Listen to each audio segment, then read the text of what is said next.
Welcome back to Soul Cards and Connection. I'm going to try to refrain from using the word excited so much, so I am totally enthusiastic that we're back and that everyone's listening, and I hope you're feeling a part of our circle because we certainly feel you guys, and we talk about you before we record every episode, which is really fun because we feel your presence, and so we hope that you are feeling a part of our group. I'm so excited, you guys. I'm Jaime. I'm Rachel. And I'm April. Thank you, audience, for coming along on this journey with us. This podcast is about self-discovery, tarot, sisterhood, and finding the magic in all of us. We are so glad you're here. Trust that you found us for a reason, and let's jump in. Today, we are talking about the sevens and the minor arcana. So just a quick recap. We've been on this journey of self-discovery and learning lessons, and we've been progressing through the minor arcana, which helps us understand kind of these more day-to-day tests and challenges that we're going to be facing in everyday life. And after the rest of the sixes that we discussed last time, the sevens are really kind of an interesting test point. Like, they're really about looking at what we've accomplished on the journey thus far. And there's both positive and negative aspects of that. Sometimes we don't like what we've manifested and we have to like come to a point of like a choice. And that's what these sevens represent. And sometimes the seeds that we planted are growing great and we love it. And so it's a fun, interesting point. And sevens are just a very deep, reflective kind of energy. And so that's what we're going to be talking about today. And we talked about having like checkpoints in the journey before. Was it the 3s or the 5s? So usually the odd numbers are more, it might not be the case in every single suit, but a lot of times the 4s are the rests, or the evens are kind of the gathering and the rest points, and the odd numbers are kind of these more evaluation and test and checkpoints. So yeah, April, I think that's a good reminder for everyone who's listening that like we have the ups and the downs, right? Like it's like a synth wave, you know, we have a frequency, and as we go up, we must come down, and we have to reevaluate every single turn. So that's what these help with. Yeah. So as far as the challenge and the cards, like, do you have any, Jaime, that you immediately gravitate towards? Well, not really, because I'm going to tell you something. I'm a huge feminist, and all my sevens are men in my deck. And I don't feel. I mean, this wizard, this 7 of cups makes me feel a little something. I don't know. We'll get back to that. But like, look at this. Like, are you jabbing me in the face with that wand? And what's happening here? Like, I'm just a joyous pentacle man. I don't know, going door to door selling vacuums. I don't understand. That's interesting. I don't have all men in my sevens. In fact, the one I was looking at immediately was the 7 of Swords, which is represented stunning by arrows. That's Wow. right? Yeah. And just like a woman who's a green goddess. So green goddess who's being in this image like speared with all of these 7 swords, and she's kind of in despair. And I was like, what's happening here? What's wrong? 7 of Swords is, I will say that like this energy of the sevens is definitely more masculine energy for sure. So the fact that these artists are channeling this energy and representing it in a more masculine form, even in yours, April, like the swords are very much at her. This man is happy with his swords. This man is like my son who wants every katana ever made in his collection. That is this man. Jaime's card is of a man like in a field holding a bag of swords with like 2 swords behind him. Is that a Santa hat on his head? He's got like a Santa Claus hat on his head. Look at that. So the energy of the swords is kind of one of the more darker cards in the deck. It's really about the energy of maybe being inauthentic or deception, maybe the masks that we wear. and like the shortcuts that we have in our lives. Oh, April's like April's bursting right Okay, now to you show said us that. something. You said that, and I looked down, and then so I chose for this recording to do kind of all non-traditional decks because I felt like we should explore some other imagery. And okay, so I looked down, and from my Raven's Prophecy Tarot, this is Seven of Swords. Ooh. It's what it is, picture of a hand coming down from the top, and they have their fingers crossed. Ooh, they're Like, lying about of something. deception, right? Yeah. Like that, like fingers crossed, like they're lying. Well, that's what this okay, you saying that and showing that card does make me understand. This man has a smile on his face with a bag of swords. That is like Like we're not trusting him. We're Yeah, not coming no. along for that journey. No. I think Can it's you hold yours about closer, Rachel? yeah, so in the Light Seers Tarot, this one that I'm holding right now, it's about a man who's crouching down or a person who has just kind of taken feathers out of a nest, and there's ravens around him, and some feathers are being left behind. So it's like he's only taking what he's needing at that moment in time. But like this moon here is like highlighting him. And so it's like the things that he's doing are being seen in some capacity by the moon. And like this card is actually representative in some of the more Golden Dawn teachings, the moon in Aquarius, which is like how it's this energy that's maybe the darker side of the high priestess, like our intentions are seen no matter what. And in so many ways, I feel like the sevens are usually about what is our true intention in this moment, right? Like it's asking us because at the core, it's not necessarily about being betrayed by other people all the time, and that's one way to look at it. But what is it that you are lying to yourself about? What is it that you maybe what secrets aren't you willing to look at? And this card when it comes out is kind of a test point like, ooh, what is it that I'm not wanting to see? And really the swords is about that mental energy, so a lot of it is within our own thought process about ourselves. Wow. Can I just say about the fact that it was raven feathers too? That ravens and crows remember faces and they remember misdeeds. Like this is a true fact because I follow all these raven crow, people on TikTok. So one of the things is they will remember if you've wronged them and they will attack you for your lifetime, and then they will train their offspring to do the same thing. And so they will follow you and their families will follow you through your entire life. You have to move. You would have to move away from the crow or the raven that you effed up to. Sorry, it's a clean show, so I'm going to say effed. And I'm not shutting the front door. This is true. So it's interesting that it's a raven he's stealing those seven feathers from. I don't trust him. Yeah. So Right. We're that worried here. I'm worried. This is a bad thanks for man. that. Jamie, I had no idea. Like genuinely, that's intense. Side note, life tip is to treat the ravens and crows kindly, leave them treats, don't wrong them so you can stay in your house. Yeah. Exactly. They like small, pretty, shiny rocks. Yeah. That's good. Yes, they do like gravel to help with their digestion. So if you can like gravel up some rocks and put them out. Or grit. They call it grit. They like the grit.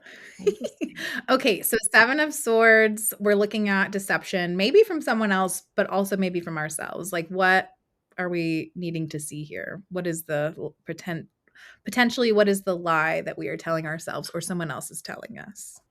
Yeah, and at its core, it's really about, are you aligned with your own actions in your own intentions, right? So in so many ways, if this card comes up for me, it's making me reevaluate like what am I thinking about this, and is it something that I'm being authentic in this moment or not? And a lot of times we wear masks about our own true feelings and how we think about something. And so I think it's a really good like checkpoint and challenge point, right? So it's got this underlying tone throughout all of the sevens.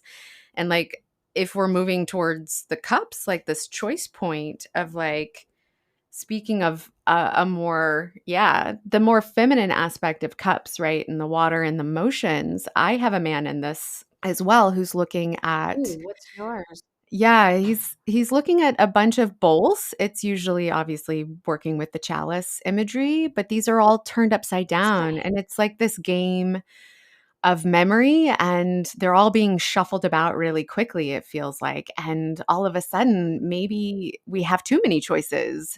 We have a lot of positive aspects that might happen and a lot of negative ones. And we're on this path.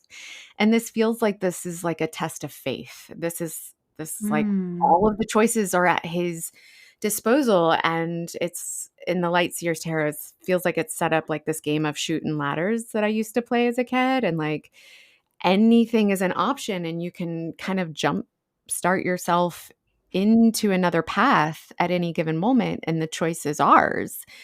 And if I get this card, it's like I have to ask myself, what am I being tempted by right now? Like what is my Ooh. wishful thinking about the next step? And that's a choice. This is one of those that, like, I really love how the imagery supports the message. Because I remember us 3 talking about this previously, and then now when I've seen the 7 with all the cups with different items in it, like some scary, some good, that helps me remember, like, oh, this is about choice and emotional choice and temptation. So the Raven's prophecy, I really love the 7 Ooh. of cups. It's like, the card has ravens coming in from just all sides. It's very full of 7 different ravens, and they're each holding a different trinket in their beak. And some are shiny, and some are, there's a leaf and there's pearls, There's a but one has crown. a snake in there. So it's like, which are you going to choose here? Which path are you going?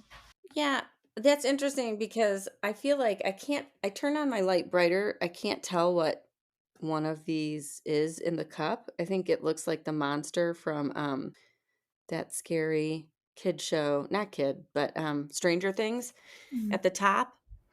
Oh, yeah. Doesn't it look like the monster from Stranger Things? But the rest of them are cool. I'd ride a dragon, a rainbow castle. I'd pick any of these except for that. Yeah, That's true. that's not the right choice of your cups. I'm sorry. The So sevens are cracking me up. in so many ways then, like all of these imagery are helping support this concept of like we must choose our intentions wisely, and like as the cups drives us emotionally, like if we're in fear and we're choosing an action out of fear rather than out of love or enjoyment, we're going to reap and sow the rewards that were in that cup for that moment of choice. And that's what this energy really starts to represent in our life.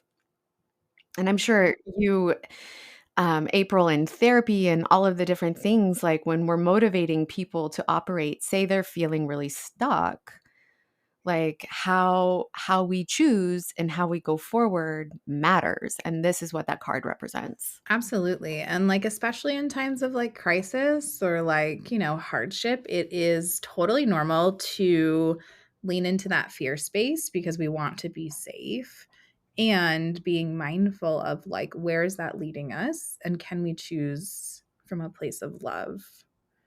Because that is going to take us down a different path.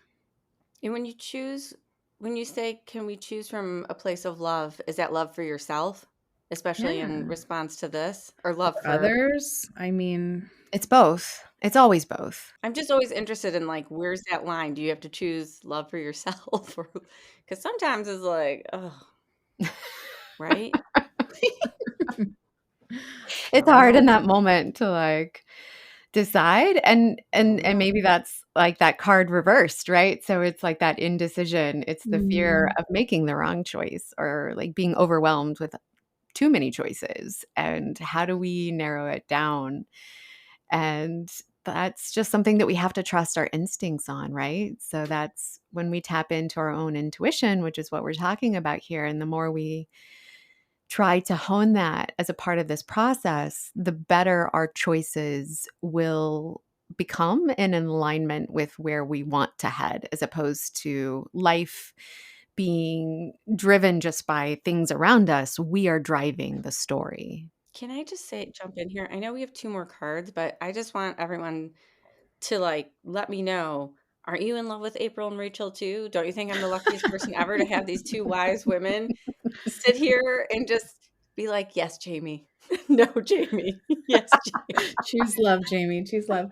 I mean, that's just like any women's circle, right? Like anytime you get together with girlfriends, I don't know, this is how I feel. I always leave being like, oh gosh, yes. Like, thank you for sharing your wisdom. I mean, maybe it's just me. I'm an external processor, which means like I need to talk out my stuff with other people to understand it in my brain. And that's always been true. And so for me, like being with other women, or my poor husband who has to help me external process everything, is really essential because that is how I can understand the world around me. It's how I understand the choices I have to make. So I always feel like that when I get together with women. I always feel like, oh, yes, they're so wise. Yes, They said girl. exactly what I needed to hear, right? Like the oxytocin is flowing. I love For it. sure. And also, I feel there's this thing where you're like, you think you're unique or you are unique, but you think like you're the only person. And then Mhm. somebody tells their story, a woman tells their story and their feelings through that and how they process it. And you're like, me Mhm. too. That's my Yeah. story, right?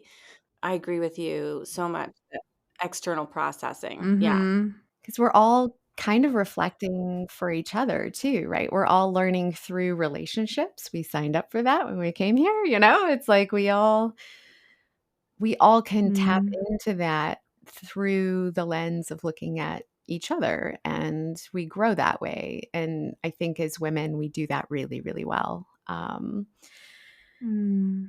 S Speaking of growing, I have in my 7 of Pentacles, this is a beautiful representation of this energy where he's looking at seeds that he's planted, and this has started to grow, and Mm.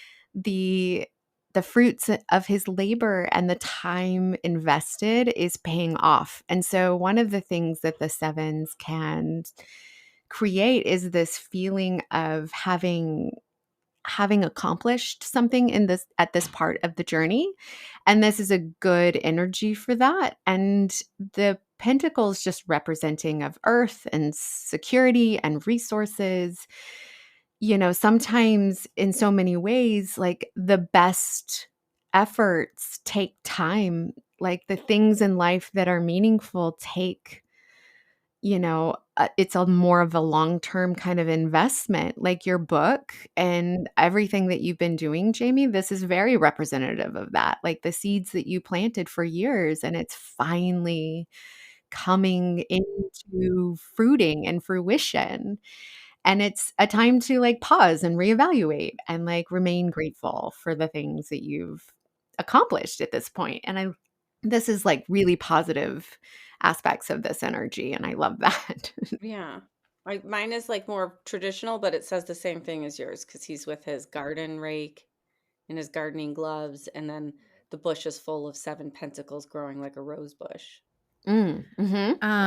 Yes. Well, speaking of roses, so my Raven's prophecy represents Pentacles as roses. I love And it. so for the Seven of Pentacles, which they call coins, um, there's like a garden trellis and there's two rose vines going up and there's just buds on it. And you can see like this took a long time to grow and it's going to take a long time until this blooms.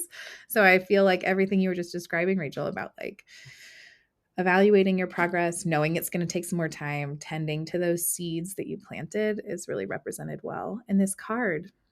It's beautiful. Mm. In my mind, I feel like this is the card that represents like the long game of life. Like when you have that Mm. energy of like, you're not it's like playing a game of chess, right? And I use this analogy in my life a lot actually, because in so many ways I am playing the long game. I'm not looking for the instant gratification. I'm looking for something that's sustainable, and that's what this energy is helping plant. It's that concept of time. And in astrology, this card is actually represented with Saturn in Taurus, and that's a really hard placement, right? Saturn's about He's the god of time and restriction and delayed gratification and all of these things. And it's one of those aspects of when you're playing the longer game, you're able to move your pieces of on the chessboard a lot more with intention and discernment and wisdom.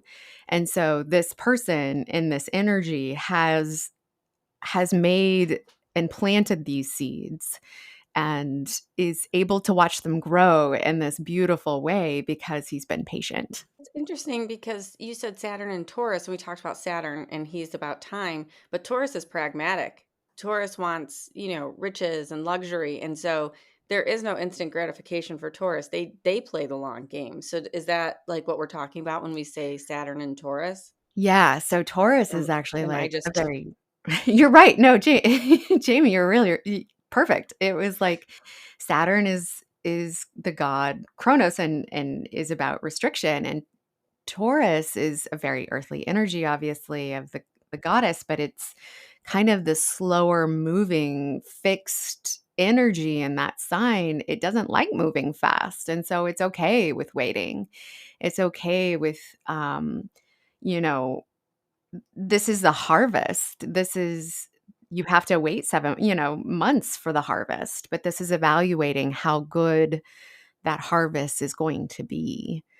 Okay, so side note, I had a full-on tarot reading with Rachel recently, and so did Jamie. And of course, they that's were gonna both be really mind-blowing and cool. fabulous and like life-changing. But we had the time to do a full reading, and 7 of Pentacles came up in my reading. And what I did is I took a picture of each card in my reading and I made it on my background, like the rotating No. photos on your background. I did. So then every time, it changes every hour. So then I look at my phone, one of the cards from the reading comes up, and then I can be like, oh, that was about, that was the sun reflecting, whatever. 7 of Pentacles came up, and the word that pops into my head is patience. And one, hearing you describe it now with like the depth of like waiting for the harvest and making the chess moves in the long game gives me so much more perspective that I appreciate, especially with what we were talking about in my reading, which is, spoiler alert, was my parenting journey, which 7 of takes a lot Cups of and that's fine. patience. Yeah. But also I want to say that this can be really hard sometimes to wait For for sure. the harvest and to just remind yourself that like, okay, I'm on the right path and I need to be patient That's and also because you're a Gemini. I know I'm a Gemini. I know.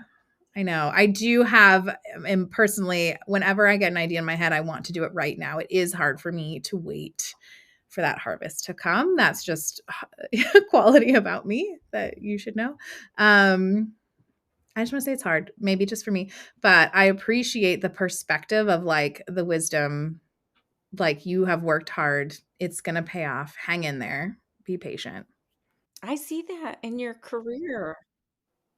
It Mhm. is a good card, and I see that in your career, Mhm. April. Like, I know that you Mhm. probably don't have the perspective, but, like, we talked yesterday, and I was like, Y I know that you thought I meant overall, like, yeah, you were working more than full time, but what I meant was Mm. your journey as a circle leader with, your groups and moon circles and bringing people together in group.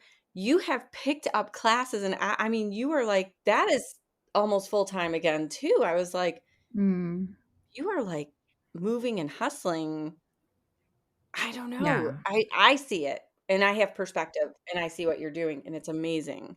Thank But that's you. just, I know yours was the parent journey, but I'm seeing other things of you. It's like that Aries energy of like moving forward and all of that is a good segue to talk about the wands and the how the passion and the masculine energy and the aspect of the wands creates itself in the sevens, which in so many ways is about this kind of stand your ground energy. So when Oh, yeah, we're mine is. yeah, oh, for Mine is sure. Jamie, your card is bro. amazing in that because it's like this man is Yeah. holding out his own wand, and I say wand, and it's quite literally a staff that he's defending himself by in this picture from everyone else's wands. Mhm. And I think that this energy of like being willing to defend your purpose, your path, your passion is very much a part of this Seven of Wands energy. And it's about standing your ground and protecting your goals. It's about courage in that and how to set really good boundaries for yourself. In my mind, this is that card for boundaries. And I think that this is a really important part of the journey and how we have discernment for ourselves around others, you know? And let's see, Ooh, April. Speaking of Ooh. protection, my Raven's protection. Prophecy Tarot has a hand that is, so it's raining, but the hand is outstretched and is blocking the rain from 7 little fires, like little sparks. And I mean, protection was the word that came up for me when I was looking at this. That's Wow. Yeah. beautiful. And what a beautiful way to represent that. Like the hand Mhm. is quite Yep. literally keeping the fire alive at that point from any. Like with so much intentionality, right? Like you were Yeah. saying, like standing your ground, like the intentionality was also reading through for me here. Like, I'm going to cover these, like, I'm going to do it. I'm going to protect these little sparks. Well, you've worked so Mhm. hard. I feel like I came with this energy today because like two things had happened. And like talking about this card now, Rachel, you were like, "Oh, Jamie, you came for the sevens today. Like this is the right energy to Yeah. bring." And I was like, "Hot. I coming in hot." And I didn't even tell you guys about the thing that made me so hot. Listen, my students are allowed to make mistakes. They're students. They're here to learn. And you don't learn unless you make the mistake and get told no, right? And Mm. they're great. And I love my students and I'm here for that hot energy that sometimes they bring in me, but you're allowed to make mistakes. You're a kid. Like you're paying to make the mistake here instead of in the real world, and I'm here to help you with that. Um, but I had a work person and Jason came home, my husband and our, coolest director, but he came home and he's like, "What's wrong?" And I'm like, "I'm revisiting a boundary I set with somebody I work with from a month ago." And Mhm. it's hard for me to deal with, like, I'm coping with that, like, a month later, and, Mm. so you talking about this is making me go, "Well, that's interesting that that came up a month later and we're recording and it's this." It's Wow. very much that. And I feel like the imagery in my card actually, she's the only female in my sevens. And I love this for that. And it makes me think of what you just said, Jamie. She's in this kind of aura and bubble, and there's wands all pointing at her. And yet she remains calm. She's sitting within her own self. She's in a meditative stance. She is looking away. She's not even going to pay attention to that energy that's being directed at her. And when you came in to our podcast session this morning, I saw this card. I was like, "Oh, Jamie's going to need that energy." And I think that's a really good point. It's like, how do we protect ourselves in our journey so that we don't have to constantly be just attacked by other people? Like, be Mhm. willing to set better boundaries for yourself and you will shine. Wow. Look at her. We all want to be her, like sitting in an aura bubble, so peaceful, like She's with like beautiful Belinda. pink, yeah, Glinda, like beautiful pink light around. Yes, please. Stunning. No, but the boundaries, I love that. I love, Jamie, that you came in with this. And then, of course, it's exactly what we're talking about. Like, isn't it always aligned like that? It's It is for wild. us. It is for us. Okay. Wow. What a beautiful discussion about sevens. I really appreciate all the wisdom. I'm going to bring us to our creating a meaningful moment for the week ahead. So in reflecting of what I wanted to offer, I wanted to offer something where you could do reflection for yourself. So, the offering for creating a meaningful moment for this week is to take a mindful walk.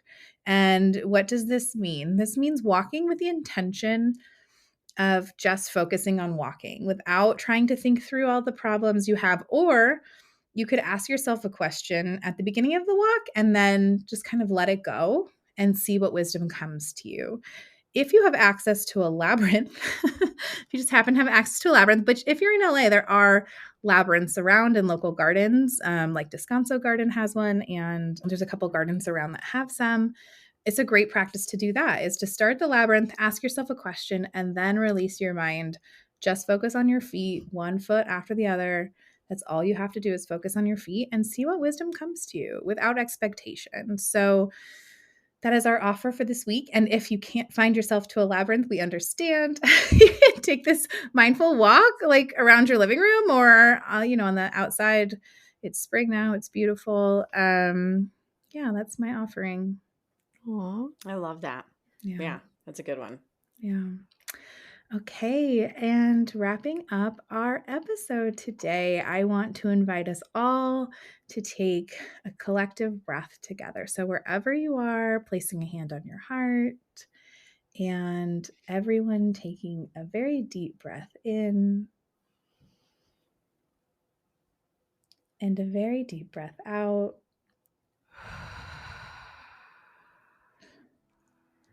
And may you stay connected to yourself as you step back into your week.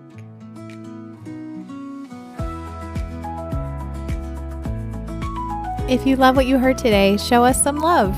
Like, subscribe, and share this podcast with your friends, family, and anyone who could use a little extra connection in their lives.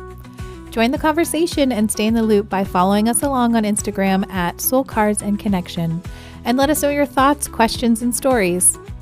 Soul Cards and Connection is brought to you by your hosts and executive producers, Jamie Parker Stickle, April Treadle, and Rachel Boozer, and is a production of Make That Paper Productions.